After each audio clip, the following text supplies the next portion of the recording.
पौराणिक कथा के अनुसार प्राचीन काल में कटप्पा नैनार नाम का एक शिकारी रहता था। वह रोज जंगल में जाकर शिकार करता था। वह एक दिन जंगल में शिकार करने के लिए गया तो उसके सामने ही एक मंदिर दिखाई पड़ा और वह मंदिर की ओर चल पड़ा। जैसे ही मंदिर के अंदर घुसा तो वह देखा कि मंदिर में एक शिवलिंग स्थापित रखा हुआ है। उसके मन में शिव भक्ति प्रेम जाग उठा।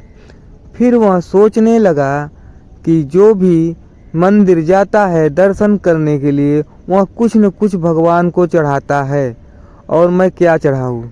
फिर वह सोचता है मैं तो अभी ताज़ा ताज़ा शिकार किया हूँ और ये मांस ही चढ़ा देता हूँ।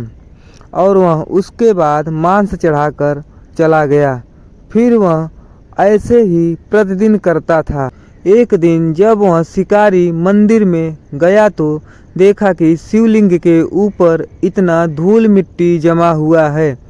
फिर वह सोचा कि यह शिवलिंग पर इतना धूल मिट्टी जमा हुआ है, मैं कैसे साफ करूं। फिर उसको एक उपाय सूझता है कि चलो झील के पास चलते हैं और वहां से पानी लाकर शिवलिंग को बढ़िया से साफ सफाई करूंगा। लेकिन फिर वह सोचता है मेरे पास तो कोई बर्तन है नहीं, मैं कैसे लेकर आऊँगा।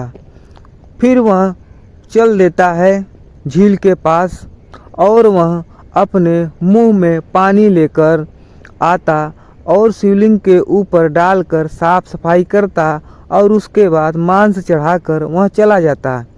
और उसी गांव में एक पुजारी रहता था जो कि मंदिर से उसका घर काफ़ी दूर था। वो महीने में सिर्फ 2 ही बार आता था। और जैसे ही एक दिन वह पुजारी आया, देखा कि मंदिर में शिवलिंग के ऊपर मांस और थूक लगा हुआ है शिवलिंग के ऊपर। वह इतना देखते हुए बोला यह अवश्य ही कोई जानवर का काम है। फिर पुजारी मंदिर को साफ सफाई करके फिर वह घर को चला जाता है। फिर उसके दूसरे दिन शिकारी आता है और फिर वैसे ही प्रक्रिया करके चला जाता है। कुछ दिन बाद जब वह पुजारी आया, देखा कि ये तो मांस चढ़ा हुआ है और थूक भी लगा हुआ है। वह समझ गया यह किसी जानवर का नहीं, यह इंसान का काम है। वह शिवलिंग के पास जाकर बोला, हे भगवान, यह अपमान हमसे सहा नहीं जा रहा है, आप कैसे सहन कर रहे हैं। तभी वहाँ शंकर भोलेनाथ भगवान प्रकट हुए। बोले, हे पुजारी, यह मेरा भक्त बहुत ही अनूठा भक्त है, बड़ा भोला ही भक्त है, इसको मैं बहुत ही प्रिय चाहता हूँ। अगर आपको देखना है तो कल जाकर बगीचे में छुप जाना और वहीं से सब कुछ देखना। इतना कहकर भोलेनाथ वहाँ से अदृश्य हो गया। फिर वह पुजारी जाकर दूसरे दिन बगीचे में छिप गया और जैसे ही वह शिकारी मुंह में पानी लेकर और मांस लेकर जा रहा था मंदिर में, जैसे ही वह शिकारी झील से मुंह में पानी लेकर और मांस लेकर मंदिर के अंदर गया तो शिवलिंग के ऊपर पानी डालकर सफाई किया और मांस को चढ़ाया। तब तक वह देखा कि शंकर भगवान के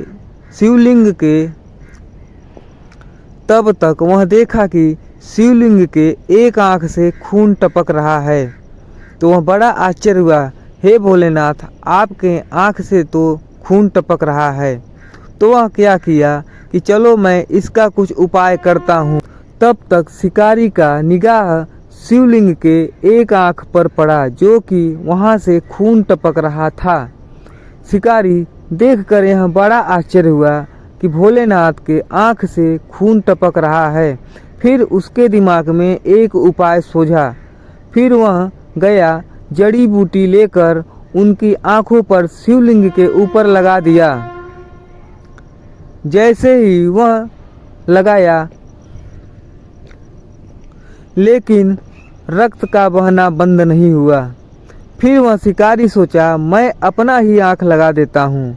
फिर वह शिकारी अपना आँख निकालकर शिवलिंग के ऊपर, आँख के ऊपर वह अपना आँख शिकारी लगा दिया।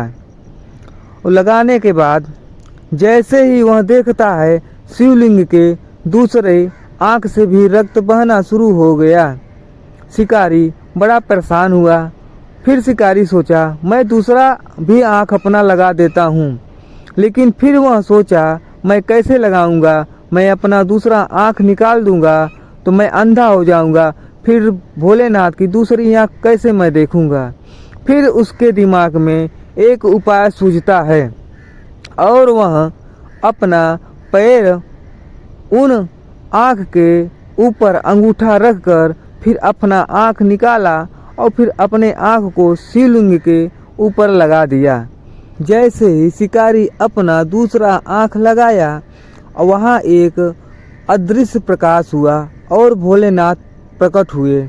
इतना सब वह पुजारी देख रहा था। उस बगीचे में छिपकर बोला, वाह प्रभु, आपका भक्ति और आपका भक्त अनंत है। वह दौड़ते हुए वह मंदिर में आया, भोलेनाथ के चरणों में गिर गया।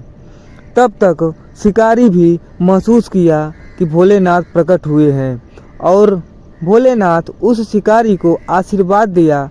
दोनों आँख उसका ठीक हो गया और उस पुजारी को भी आशीर्वाद दिए। कनप्पा नैयर नाम से जाने जाओगे, इतना कहकर वह अदृश्य हो जाते हैं।